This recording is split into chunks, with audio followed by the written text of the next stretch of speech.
मन मंदिरा गजर भक्तीचा.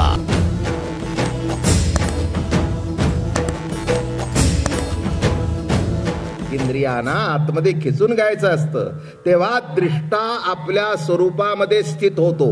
अवघड आहे हे. आपलं वाचायला सांगायला बरं आहे, पण करायला म्हटलं तर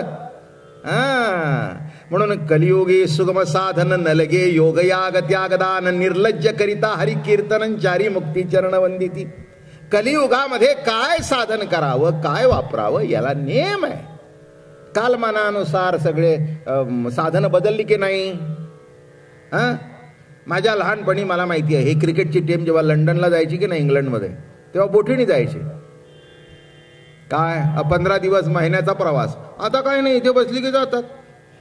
मग ही जर टीम म्हणली की आम्ही बोटीने जातो, ते म्हणले तितक्यात अजून 2 कंट्रीज होऊन जातील टूर 15-15 दिवसाच्या. काय जी साधन आहे ज्या काळाची, हे सगळं संतांनी यादी दिली आहे त्या अभंगामध्ये. होते बहुत दिवसार्थ वागविले, आजी अकस्मात ते फळ देऊ आले. दृष्टी श्रीहरीची देखील पाऊले, घेतले जन्म मागे सार्थक त्याचे झाले हो. असा 7 कडव्याचा अभंग आहे आणि सगळ्या साधनांची यादी दिली आहे. आणि शेवटी एकच म्हणाले, आईसे शोधिले मार्ग नाना परी, नयेती प्रतिती मग सांडिले दुरी. आता गाऊन गीती नाचू हा मुरारी, निळावणे करू संसारा बोहरी हो. ऐसे ही यादी दिली. असे मार्ग शोधले, पण एका मार्गावर गेला असताना कुठे प्रभूचं दर्शन झालं नाही, कारण अवघड आहे. म्हणून म्हटलं अहो असं आहे, प्राणायाम करून इंद्रियांना योग आतमध्ये खिचून घ्यायचं असतं. योगाची प्रक्रिया काय, त्या कालमानानुसार चालावं. तसं कलियुगी कोणतं साधन करावं, कलियुगी करावे हरीचे भजन. प्रेम भक्ती हे अधिष्ठान आहे. ज्ञानाच्या मार्गामध्ये स्वरूप स्थितीला प्राधान्य आहे, तेथे निराकार तत्वाला प्राधान्य आहे, सगुण साकाराला नाही. पण एक सांगू का, ज्ञानांचा देव निर्गुण आहे आणि नामधारकाचा देव सगुण आहे. काय सिद्धांत मांडलाय तुमच्या पुढे. हे सगळं कळलं पाहिजे, तेव्हा तुम्हाला गोपी कळतील आणि तेव्हा रास कळेल. हे निरनिराळे विषय निरनिराळ्या अंगाने तुमच्या पुढे रोज मांडतोय मी, बरं का. ह्या गोपी काही सामान्य समजू नका. या सगळ्याच्या पलीकडे गेल्यात तेव्हा त्यांना ते प्रभू प्रेमाची प्रचिती प्राप्त झाली आहे. भगवान सुद्धा सांगतात, माझ्या रहस्य जर असेल, न लगे योग याग त्याग दान, निर्लज्ज करिता हरि कीर्तन चारी मुक्ती चरण वंदिते. निर्लज्ज निर्लज्ज हे तर भक्ती प्रेमाचं रहस्य आहे. हे एवढं लक्षात आलं तर गोपिका लक्षात येतील, नाही तर काय त्या गवळणी आणि तो कृष्ण तुमचा काय तो बायकांच्या मागे लागतो. अरे तुला तत्वज्ञान कळलं का, सर्व विश्व हे त्या परमात्म्याची प्रतीती आहे. जगतच सगळं प्रतीती रूप आहे. कुठले आला पुरुष आणि एकच पुरुष पुरुषोत्तम आहे, नाही का. जीव हा प्रतीती आहे, प्रतितीरूप जीव आहे, प्रत्ययरूप परमात्मा आहे. प्रत्ययाला प्रतीतीतून आपली प्रतीती भोगता येते, म्हणून हे जग निर्माण केलं. काय म्हटलं, अवघड तर नाही ना जात.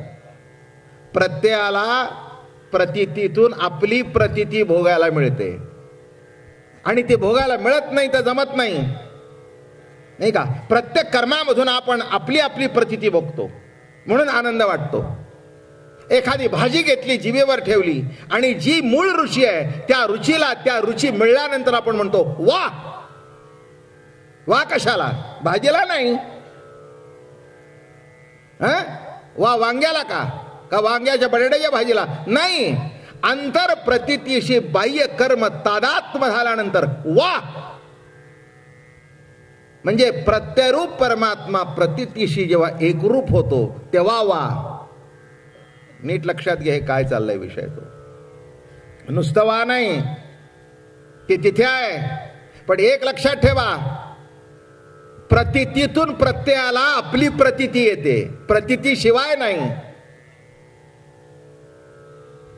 काय म्हटलं, जीवाशिवाय नाही, जीवाला सोडून नाही, प्रतीती शिवाय प्रत्यय असू शकत नाही.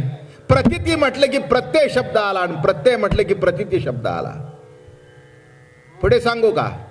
प्रतिती घेत नाही, प्रतीच ती. काय म्हटलं मी? आमचे सद्गुरू दादा महाराज हा विषय फार उत्कृष्ट मांडत असत. हे त्यांच्या आवडीचे शब्द बरं का. प्रत्ययरूप परमात्मा प्रतितीमधून आपली प्रतिती घेतोय आणि प्रतिती घेतल्यानंतर त्याला कळतं ही प्रतिती नाही तर प्रतीच ती आहे. मुलाच्या रूपाने बापच प्रत्यक्ष जन्माला येतो, नाही का? दुसरं कोण येतं? मुलगा म्हणजे कोण आहे? बापाचं व्यक्तदर्शन आहे, व्यक्तदर्शन आहे. आणि म्हणून लक्षात ठेवा, त्या मुलाला बघून आपल्याला आनंद का वाटतो? दुसऱ्याच्या मुलाला बघून बरं वाटतं, पण आपल्या मुलाला बघून जे प्रेम असं उत्संबळून येतं ते काय येतं? तुम्ही सगळे सांसारिक आहात, काही कोणी ब्रह्मचारी संन्यासी नाही. मुलगा मांडीवर झोपल्यानंतर तुम्ही हात फिरवता, काय कोणाच्या गालावर हात फिरवला? त्याच्या नाही, तो तुमचाच गाल आहे. पण तुमचा गाल तुमच्या मांडीवर येऊन आलाय, प्रतिती रूपाने आलाय. तुमचा गाल त्या मुलाच्या गालाच्या रूपाने तुम्हाला तुमच्या गालाची परिच्छिन्न रूपाने प्रतिती देण्याकरता आलाय. म्हणून ऐक्य अवस्थेत आनंद नाही. ज्ञानाचा देव निर्गुण आहे, तिथे आनंद नाही. द्वैत दशेची अंगण अद्वैत ओळगे आपण, भेद तव तव दोन भेदासी अमृतानुभव. काय म्हणतात? द्वैत दशेचे अंगण, द्वैताच्या अंगणामध्येच देव नाचत होता, घरात नाही. नाच रे तू कृष्णा मज पाहू दे नयनी, कृष्ण डोल तू रांग तू रंगणी, इडापिडा जाऊनी घेती गवळणी, जीवा परिसहे वाले बाळक. बरं का? कुठे नाचत होता? आणि अजून लक्षात ठेवा, खोलीचं दार बंद करून जर पोरग नाचलं तर दिसेल का कुणाला? तसं हृदयाचं दार बंद करून जर परमात्मा असेल तर दिसेल का कोणाला? भेद रूपी अंगणात येईलच तेव्हाच सगळ्यांना, अगं बाई काय नसतं बघ पोरग, काय नसतं बघ पोरग. कुठे? भेद रूपी अंगणामध्ये. म्हणून अमृतानुभवामध्ये फार मोठा सिद्धांत केला. द्वैत दशेचे अंगण, अद्वैत ओळगे आपण, भेदू तव तव दूणा भेदासी. जितका भेद जास्ती तितका द्वैत प्रतिती जास्ती. याच्यावर एक कृष्णचरित्र आधारित आहे. जितकं द्वैत जास्ती, जितक्या गोपी जास्ती, तेवढा रास मोठा. आणि एकच परमात्मा त्या प्रत्येक गोपीच्या रूपाने अजून एक एक होऊन उभा राहिला. एकच भेदू तव तव दोन अभेदासी. भेदामधून अभेदाची प्रतितीच विशेषत्वाने प्रकट होत असते, हे विसरू नका. जेवढा भेद जास्ती तेवढी अभेद प्रतिती विशेष. पुष्कळ सांगण्यासारखं आहे, पण आता जरा एकदमच वर जात आहे, जरा आपण खाली येऊ.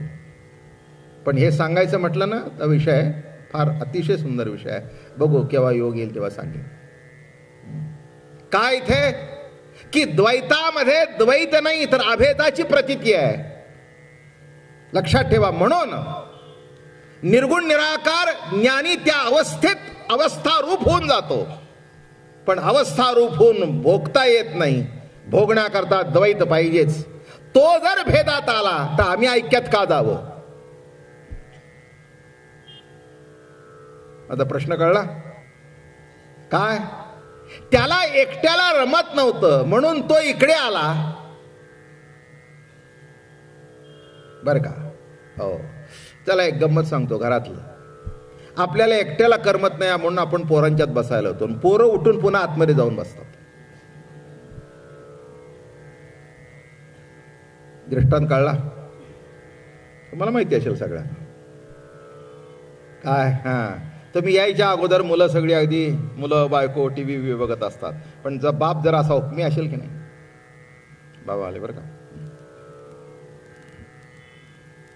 तू तिकडे गेली ती तिकडे गेली, मी आणते बरं का जेवणाचं. तर मी एवढे फाकले का नाही का? लीट लक्षात घ्या. तो आल्यानंतर कशा करता आनंद आहे? अरे तो म्हणाला तुम्ही माझ्याजवळ बसतच नाही, बसा ना सगळेजण.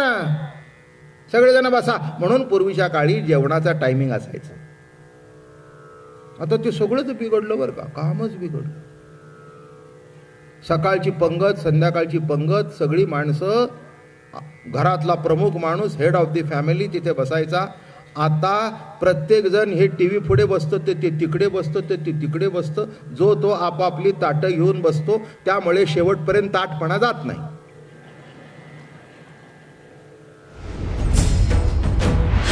मन मंदिरा गजर भक्तीचा.